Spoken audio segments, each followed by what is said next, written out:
Genesis chapter 4, verse 2. I know, that's what I was thinking.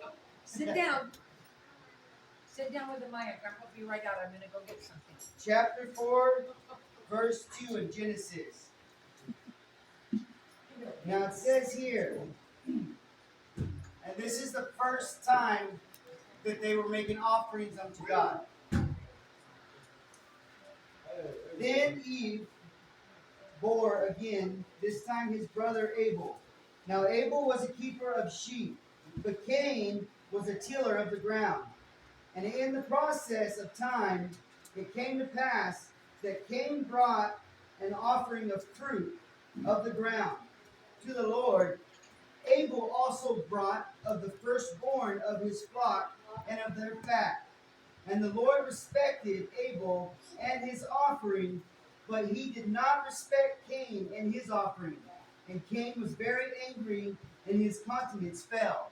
His countenance is his facial expression. His facial expressions fell because the Lord was more pleased with Abel's sacrifice, what he brought. So both of them had equal jobs on the land so far. They're the first humans on the land. They're coming through, and one of them is taking care of the ground. He's making fruit, vegetables, food for them to eat. The other one is tending to the sheep, the flocks, which give them their clothes, which give them their milk, which give them their meat even. Okay? Now both of them had it inside of them to bring an offering for God. Now I believe, this is my own belief, but I believe that the reason that God looked upon Abel and was more happy with his offering was, like Abel was saying earlier, with his heart. He had a glad heart about it. So he took care of these sheep, and it says that a shepherd loves his sheep. The shepherd will leave the 99 and go and look for that one sheep that went missing. The shepherd will stay with them night and day and live with them. Wherever they're at, sleep wherever they're at, stay with them wherever they're at, takes care of them, each and every one of them. They even birth them, they do everything. So Abel saw, and his firstborn lamb that was white as snow, beautiful lamb, and they're really rare. He took this lamb and he took it up and he offered it to the Lord. He sacrificed it into a burnt offering for the Lord. Now Cain was smart. He was super smart. He had a lot of wisdom in him. And what he did was he learned just how to till the ground just right to make his fruit and he even had a love for it, just like Abel had a love for these animals. As he took these fruit and he got everything together and he took it to God, he was so happy, like, look what I did. More in a boastful, prideful way, though. Look what I did, God. Look at this fruit. It's beautiful. This is how I feel it went. And as the Lord looked upon it, he was more in favor for Abel's. Now we know that's when Cain got upset, got mad, and he turned and killed Abel. Now God even asked him, why are you upset? Why is your face dropped just now? What's wrong? It doesn't mean that you can't come back and try again with another offering, with a better heart about it. Amen? And in this instance, we learn, I just need to get a drink of water here. In this instance, we learn on offering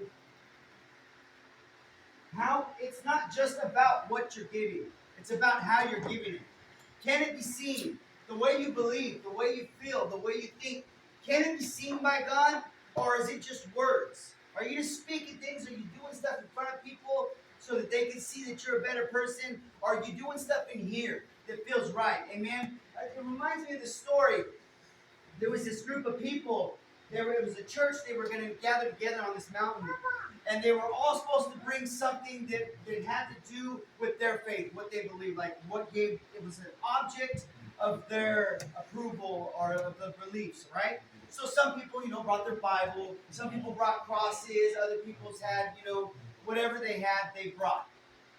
They all stood up on this mountain, and what their mission was to do, they were going to get together and they were going to pray until the rain came in.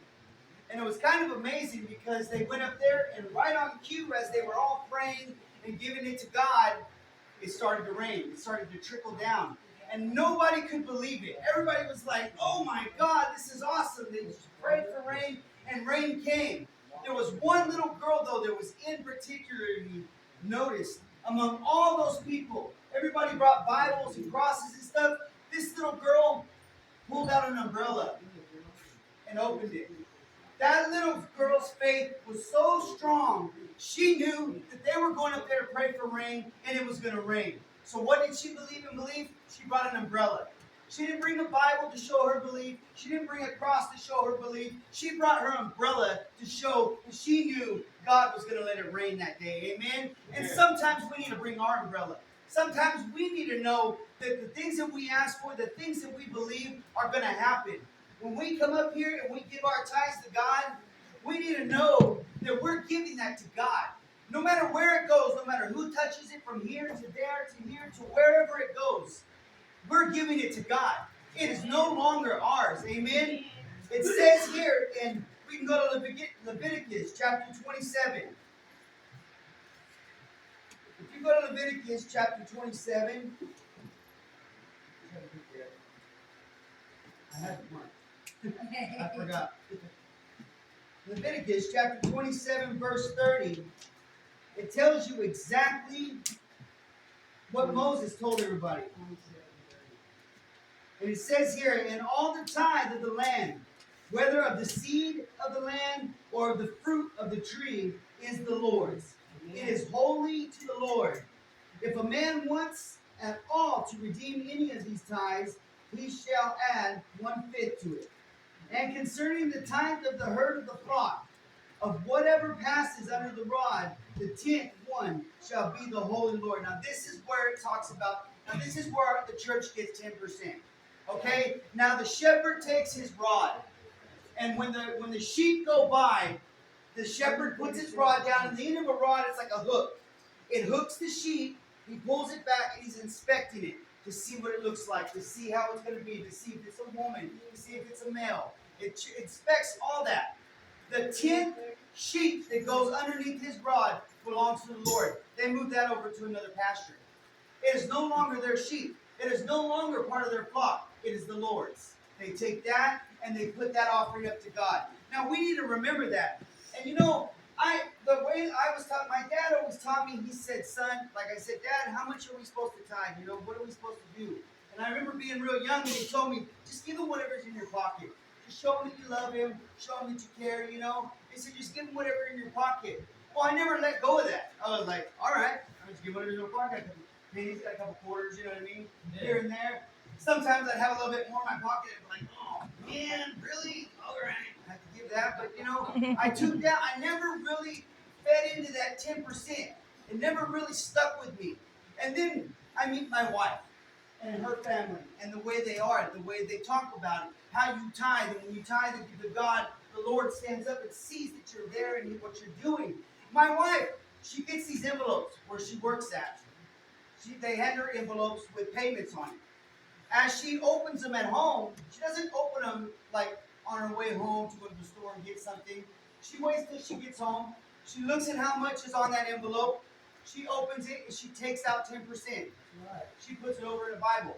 She never knows how much she makes until she counts it all together. And she never knows how much she's giving to God. All she knows is in her heart she gave 10%. That money is no longer hers. It's in the Bible, it's God's. And I wasn't doing this, you know. I'm watching her do this all the time, and I'm like, all right, I'll give 60 here. Here's another 50 here. This is when we were going over to Pastor Martin's church. Yeah. And and then I started thinking, okay, I got to be closer to 10%, so I get paid this much bi-weekly, I'll give this much weekly. And I was kind of sticking with it. But then one day, we get into this big fight, and the Lord just crushes me. He's like, you know what? What do you think's going on right now? She's being faithful. She's over here putting in her 10% of what she believes is going to go to me. What believes it's going to build this church. What believes it's going to happen for all of us. Whatever we need. We don't go and want around here. We don't need anything around here. We're all hungry. We're not hungry. I mean, we're all been. We got plenty to drink, plenty to eat. We all came here in a vehicle. We all got clothes on our back. We're in need of nothing. And he hit me hard. And so I got into her Bible where she puts her money in this envelope, and I wrote on this envelope. And I didn't write to her. I wrote to God. I said, I will no longer be this person. I will no longer be this person who doesn't put you first. Because as little as that was to me, I didn't realize how big it is to God. I didn't realize that if you think about it, God gave his tithes. He gave Jesus. He gave Jesus. He put his tithes in. His first son, his only begotten son. Amen. And I will no longer be the person who does not do that. I will no longer be the person who goes and blows my money and doesn't think about the 10% that God owes. Amen. And my money's on a card. It gets put on a card, so it gets harder for me to get to.